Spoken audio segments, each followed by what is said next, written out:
Hello and welcome to Brendon Sinclair's Business Mix. It is show number 27 and I'm Brendon Sinclair and I'm joined as always by Tina Goodman. Hello Tina. Hi Brendon, how are you going? I'm fine, thank you.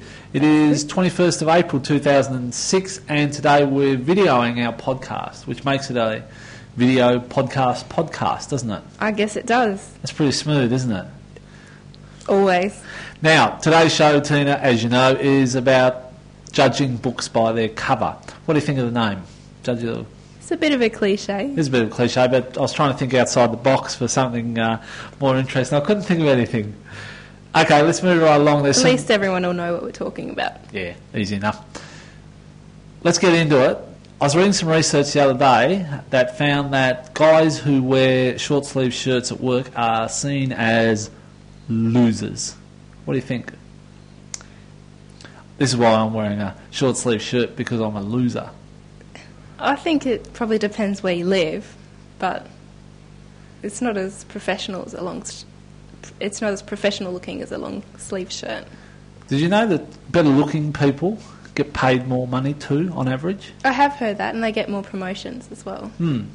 And taller people get paid more as well. Yeah, and they get more promotions as well. So basically, if you're short, ugly, and you've got if you're short and you're ugly, if you're short and you're ugly and you're wearing short sleeve shirts, like. Yeah, lucky you're not short, Brendon. Oh, real! Yes, it is very lucky. Anyway, let's try and apply some of this to business, because all it means is that first impressions count, and they're absolutely critical, even though they are entirely ridiculous, because better looking people, for example, and I've got some information here, beautiful people are more confident about their own abilities. People tend to think that beautiful people are more productive. Good looking people tend to be good communicators. And when the beautiful fail, folks feel let down because their expectations are higher. Now all those things are crazy. There's absolutely no basis in reality, is there? But it's just so important, that first impression, because people will make split-second decisions about you. It says good-looking people tend to be better communicators, though. Wonder why that is. I don't know, Probably because they get more attention. Perhaps.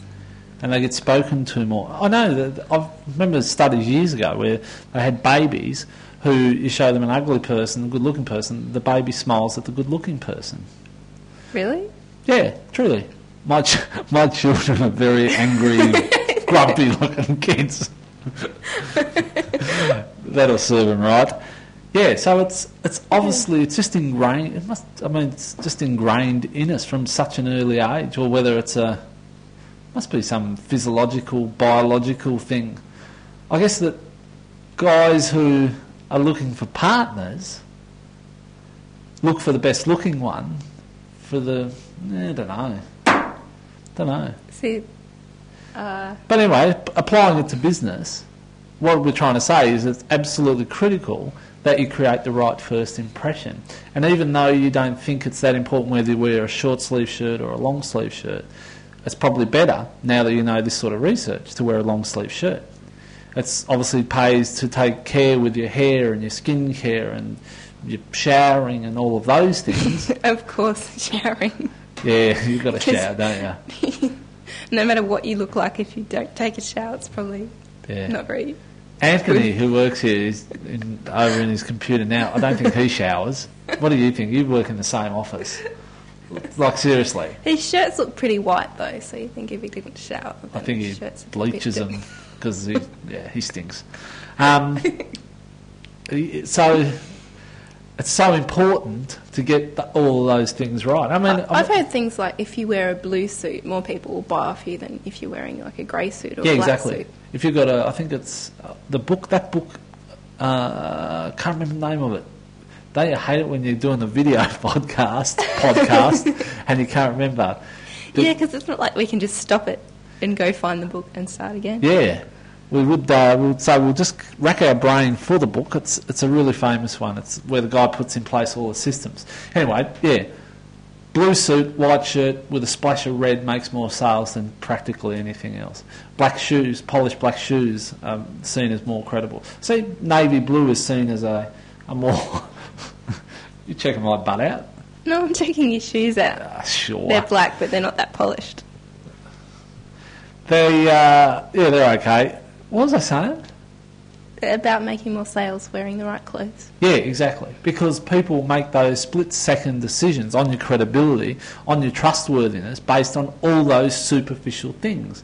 And it's to do with how much eye contact you have, the intonation of your voice, etc. So how long have you been here? You've been here a couple of months, 2 or 3 months? Just over 2 months. Did you consciously dress for any particular reason when you came? That's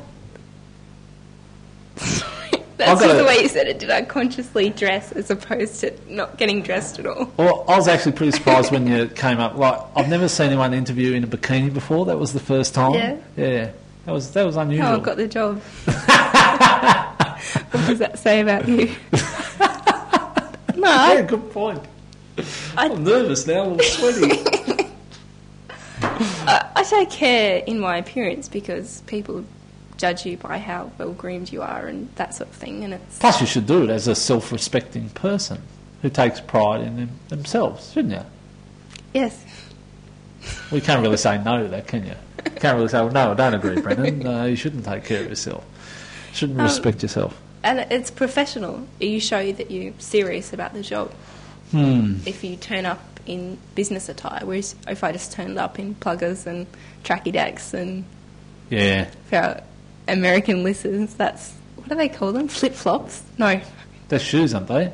Track plants. Did you just drop the F word? Did I? I don't know. No, but you know pluggers, which are thongs, which are something else. Flip-flops? I don't know. I think that's thongs Kiwi. aren't to Americans. Thongs. Exactly. The person behind the camera is starting to wander around because they're bored. So if anyone's listening and will listen to it, who cares? Let's move right along. Yeah, okay. So the importance of all that in business is that you need to create the right first impression, down to what you wear, the sort of accessories you've got, the quality of your pen you have. I go into great detail of this in my web design business kit for you. Those who haven't purchased it, what are you waiting for? Crazy. And I did a lot of research on it at the time, and everything like that is so critical. And I know that I have those exact same prejudices, I suppose, or expectations of people, and you do base a lot of decisions on very superficial information. Like, you know, that power of the first impression, got to make the impression within 7 seconds. But I don't think it's totally unfounded either. You can tell whether somebody is serious about something by the amount of care that they take in their appearance, don't you think? Well, yeah, to a degree. I mean, if you went to see a lawyer and he was dressed in a pair of flip-flops, shorts and a T-shirt, then you would have an expectation that perhaps the quality of his professional advice would be consistent with how he dresses, which is lackadaisical, not a lot of care of attention. Yes. And really importantly, that he doesn't meet the expectation of his market, which I think is the critical component here. So in business, what I've always tried to do is just dress a little bit better than my target market. Obviously not today, because I'm in the office and I didn't realise we're going to do this video. I just feel so embarrassed. I would have worn my best stuff otherwise. So when I did the SEObookreview.com site, yes, we had some feedback that I should have been wearing a tie, which is, not a bad idea really. Why didn't we think of that? Because you never wear a tie. And because we live on the Gold Coast. Yeah, that's the point. I need a stylist, don't I? How do you reckon I'll go with You the might stylist? need more than the stylist. Thanks very much. Okay, well that brings us to the end of the show. As always, we'd appreciate your feedback on Skype account Tailored, and our contact details are over there at tailoredpodcast.com. We hope you've enjoyed this very different, unedited and probably a little rambly in sections. Perhaps. So thanks for listening, and we look forward to seeing you next week. Bye for now. See you next week.